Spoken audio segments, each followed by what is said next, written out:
Every Apollo mission had one job: get Americans to the moon and bring them home alive. And almost none of them went to plan. By the time it was over, 12 men had walked on another world, and then, at the peak of everything NASA had built, America simply stopped going. The reason why is the strangest part of this whole story, and it has nothing to do with the science. I went through the flight logs of all 11 crewed Apollo missions from 7 to 17, and the 6 uncrewed test flights that made them possible. Because this was a $25 billion race against the Soviet Union, and losing it meant handing the high ground of space to a rival that was already ahead. And everyone remembers Apollo 11. But the flight that truly won the moon for America launched 7 months earlier, and it was never even supposed to leave Earth orbit. The race almost ended before a single Apollo astronaut ever left the launch pad. January 1967. 3 men climb into the first crewed Apollo capsule for a routine ground test. The rocket is not even fueled. Gus Grissom, one of the original Mercury 7. Ed White, the first American to walk in space. And rookie Roger Chaffee, who had never flown at all. None of them thought the test was dangerous. That was the problem. Inside, the cabin was sealed and pumped full of pure oxygen at higher than sea level pressure. In pure oxygen, things that normally just smolder do not smolder. They detonate. And under Grissom's seat sat a bundle of worn wiring nobody had flagged. Then there was the hatch. It opened inward, and it was slow. Under the best conditions, it took the crew far too long to swing open. Remember that hatch. It is about to matter more than anything else. At 6:30 in the evening, a voice broke across the loop. Fire in the cockpit. In pure oxygen, the flames crossed the cabin in seconds. The pressure spiked and split the capsule open. By the time the ground crew fought their way to that inward opening hatch, it was long over. All 3 men were gone. And here is the detail that haunts everyone who tells this story. Months earlier, Grissom had said that if anything ever went wrong up there, it would not be for lack of trying. He knew the program was being rushed. He just did not know the danger was sitting under his own seat. NASA stopped everything. But stopping is exactly what saved the program. Because over the next 18 months, engineers rebuilt the capsule around that one terrible night. Pure oxygen on the pad. Gone. The inward hatch. Replaced with one that opened outward in seconds. The wiring, the materials, the whole death trap, redesigned. And while the capsule was being fixed, the rockets flew with no one aboard. An uncrewed giant called the Saturn V, the most powerful machine ever built, roared off the pad for the first time to prove it could survive the trip. Another flight sent the spindly lunar module up alone, to test whether the thing they'd actually set down on the moon could fire its engines and survive. Every one of those uncrewed flights was answering a single question: what else can kill us before a human being is the one who finds out? They had a rebuilt ship. They had a rocket that worked. What they didn't have yet was proof that a crew could fly this thing and come home. That test was next, and the man in command would spend the entire flight at Woyar with the ground. The man chosen to fly the rebuilt ship was Wally Schirra, a veteran who had already flown in Mercury and Gemini. And he knew exactly what was at stake. If this mission failed, the whole program could die with it. 11 days in Earth orbit. The first crewed Apollo flight 21 months after the fire. But a few days in, Schirra caught a cold. The first head cold in the history of spaceflight. Without gravity, the congestion doesn't drain, and the ear pain becomes unbearable. So Schirra did something no commander had done before. He dug in. He argued with the ground, refused parts of the flight plan, demanded to do things his own way. The press called it a mutiny in orbit. And even so, the mission was almost flawless. 163 trips around the Earth. The first live television broadcast from an American spacecraft. The command module worked exactly as it was supposed to.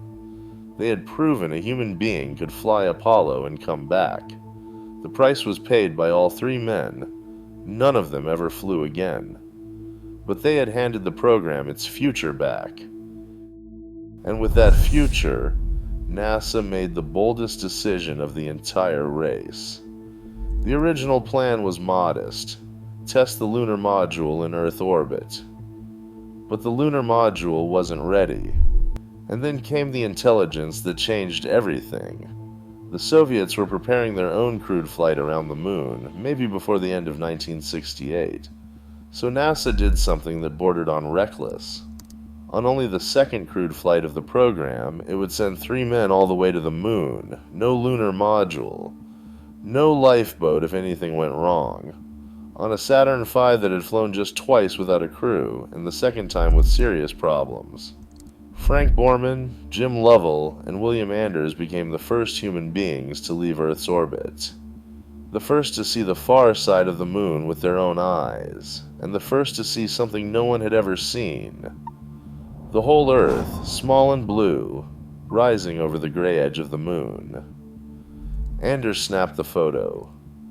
It would be called Earthrise, and it would change forever how we see ourselves.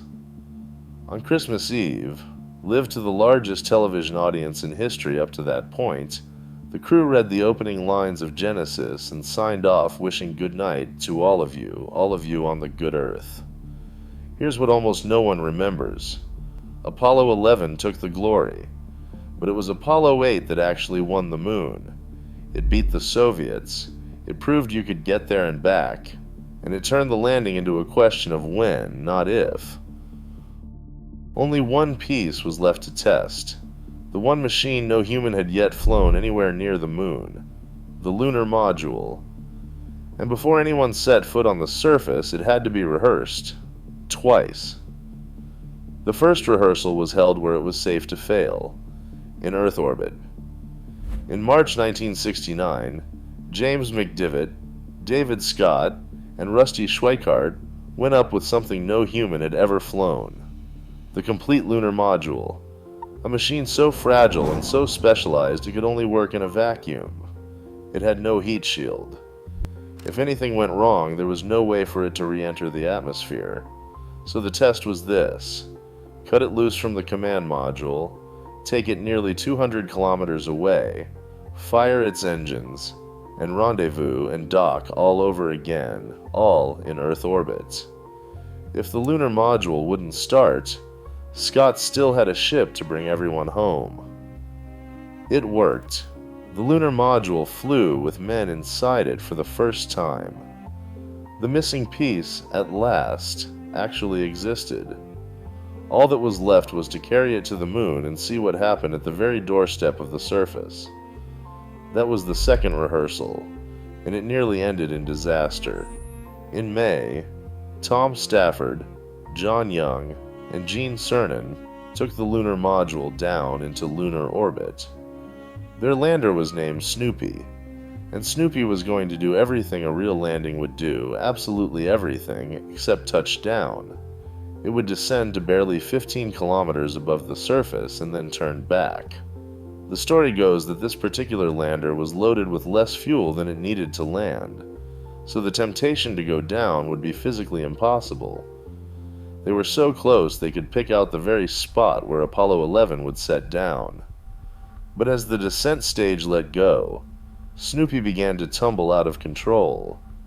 The moon swung past the window again and again. Cernan let out a curse, live, heard around the world. For a few seconds it looked like they'd lose the ship into the lunar surface. Stafford wrestled it back by hand, just in time. They came home at nearly 40,000 kilometers an hour, the fastest any human being has ever traveled. Everything had been tested. The rocket, the capsule, the lunar module, the flight out, and the flight back. Everything, except the one thing that gave the whole decade and the whole $25 billion its meaning: setting down on another world and lifting off again. That was the next crew's job. On July 16, 1969, a Saturn V carried 3 men toward the only destination that mattered. The entire world was watching. And the clock on Kennedy's promise to reach the moon before the decade was out was down to its final months. Neil Armstrong, test pilot, the coolest man under pressure NASA had ever found. Buzz Aldrin, who would go down with him. And Michael Collins, who would stay behind alone, circling in orbit while the other two dropped down to make history.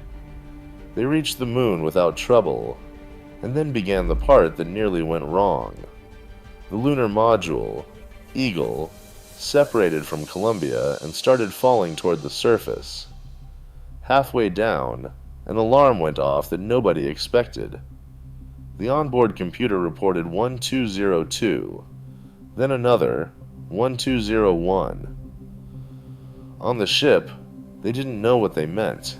In Houston, a 26-year-old engineer had to decide, in seconds, whether that meant abort. He understood the computer was overloaded, but still doing the things that mattered. The call came up from the ground, keep going. But there was a bigger problem waiting outside the window. The autopilot was flying Eagle straight into a field of boulders the size of cars. Landing there meant dying. So Armstrong did the only thing he could. He took the controls in his hands and flew out over the boulder field, hunting for a patch of smooth ground, while the fuel drained away beneath his feet. In Houston, they called out what was left in the tank. 60 seconds. 30 seconds. If it hit zero before they touched down, they'd have to abort and fire back up into space. Aldrin. Contact light. Armstrong. Houston. Tranquility Base. Here. The Eagle has landed. They had about 25 seconds of fuel left. Hours later, Armstrong climbed down the ladder and set a boot into the dust of another world. That's one small step for man, one giant leap for mankind. Aldrin followed him down, looked out at that dead gray landscape, and found two words for it: magnificent desolation. They were out for 2.5 hours. They planted a flag, gathered a little over 20 kilograms of moon rock, and left behind instruments that would keep measuring the moon for years. And while they walked, Collins passed again and again behind the moon, completely alone, cut off from all contact with Earth for nearly 45 minutes on every orbit. No human being had ever been that far from every other. They had done it. The impossible promise kept. But NASA hadn't spent a decade and a fortune to set foot on the moon just once.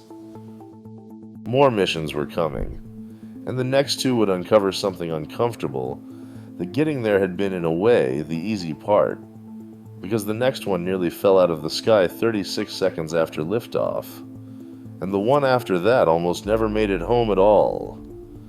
Barely 36 seconds after liftoff, in the middle of a storm, lightning struck Apollo 12. The rocket became a giant lightning rod. In the cabin, every panel lit up at once. The telemetry turned to garbage. Pete Conrad, the commander, was staring at so many alarms he couldn't even read them. And the Saturn V kept climbing. In Houston, a 24-year-old controller recognized the chaos. He'd seen the exact same pattern once in a test years before. He spoke a phrase almost no one in the room knew. Try SCE to auxiliary. Only one man aboard knew where that switch even was. Alan Bean found it, flipped it, and the ship came back to life. They could have aborted. Instead, they flew onto the moon and did something Apollo 11 never had. Landed exactly where they meant to. They set down barely 200 meters from a probe that had been sitting alone on the moon for 2.5 years, walked over to it, and tore off pieces to bring home. The first precision landing in history. NASA was starting to make this look easy, and that's when the moon reminded them who was in charge. Apollo 13 launched in April 1970. Aboard was Jim Lovell, who had already circled the moon on Apollo 8. 2 days out, more than 300,000 kilometers from home, an oxygen tank in the service module exploded. A sharp bang, and then the voice the whole world would come to know. Houston, we've had a problem. It was not an overstatement. Oxygen was bleeding into space. The power was falling. The command module, the only ship with a heat shield to get back through the atmosphere, was dying. And they were too far out to simply turn around. They had to loop all the way around the moon before they could head back. So they did something no one had trained them for. They shut down the dying ship and took shelter in the lunar module, the little machine built to land on the moon, using it as a lifeboat. The trouble was, it was designed for 2 men for 2 days. There were 3 of them, and they needed 4. And then came the quietest enemy of all. The carbon dioxide from their own breathing began building toward lethal levels. The filters that scrubbed it out were the wrong shape, and they didn't fit between the 2 ships.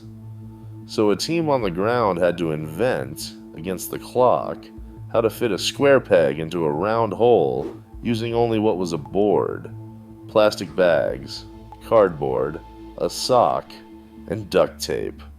They read the instructions up by radio, step by step, and it worked. 4 days after that sharp bang, all 3 men splashed down into the Pacific, alive.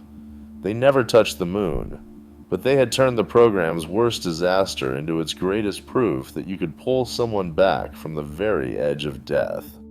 NASA had survived its darkest day.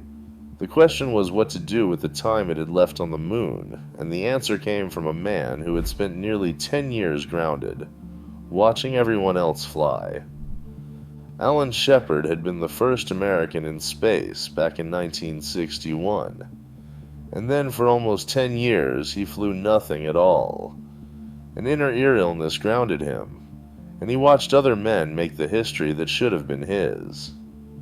A risky operation gave him back his wings, and in 1971, at 47, he commanded Apollo 14 and finally stood on the moon. The landing almost did not happen. A faulty switch threatened to abort the descent on its own, and the radar was slow to lock onto the ground. They had to rewrite the computer's program on the fly, in the middle of the descent. But what the world remembers about Apollo 14 is not that. When the work was done, Shepard pulled out a golf club head he had smuggled aboard, fixed it to the handle of a sample tool, and, with his suit so stiff he could only use one arm, knocked 2 balls across the moon. The second one, he said, sailed miles and miles. It was the exaggeration of a happy commander, but the image went around the planet. With the next mission, the program stopped merely visiting the moon and started truly exploring it. Apollo 15 brought something new, a car. A folding electric rover that let David Scott and James Irwin roam kilometers from the lunar module and collect rocks that told the moon's geological story. Before they left, Scott ran an experiment in front of the camera. He dropped a hammer and a falcon feather at the same time. With no air to slow them, they fell in perfect step and hit the dust together. 4 centuries later, Galileo had his proof, filmed on another world. Not all of it was heroic. That same crew carried hundreds of postal covers to the moon without permission, some later sold to a collector. The scandal splashed back onto NASA, and none of the 3 ever flew again. The second-to-last mission nearly didn't go down.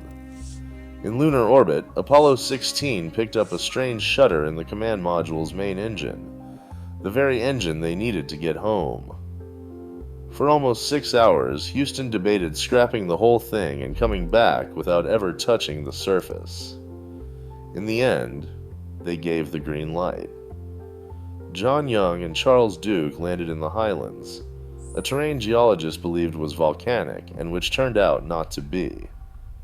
Duke picked up the largest moon rock the entire program would bring home, a block of nearly 12 kilograms. 5 missions had walked on the moon. Each had gone farther, stayed longer, brought back more. NASA had turned the impossible into routine, and just as they mastered all of it, just as they finally truly knew how to explore another world, someone decided it was over. The last mission was already on the calendar, and it would be the final time a human being set foot on the moon in the 20th century. Apollo 17 launched at night, a Saturn V lighting up the darkness like a second sunrise, visible for hundreds of kilometers. It would be the last time. For the first time, the crew included an actual scientist. Jack Schmitt wasn't a military pilot. He was a geologist, and he had his seat because the scientific community demanded that, at least once, the person picking up the moon's rocks should truly understand what he was touching. Alongside Commander Gene Cernan, he explored a lunar valley deeper than many canyons on Earth. And there, Schmitt found something that had no business being on a dead world: orange soil, the trace of a volcano that had spat fire across the moon billions of years ago. Proof that this gray place hadn't always been so still. When the work was finished, Cernan was the last to climb the ladder back into the lunar module. Before he sealed it, he left a few words: that they were leaving as they had come, and that God willing they would return with peace and hope for all mankind. No one has been back since. And here's the strangest part of this whole story, the part I promised at the beginning. America didn't stop going to the moon because it couldn't. It stopped going because it chose to stop. They had already won the race. The Cold War was cooling, the country was tired, the money was needed elsewhere, and the public that had frozen in place for Apollo 11 was barely paying attention 3 years later.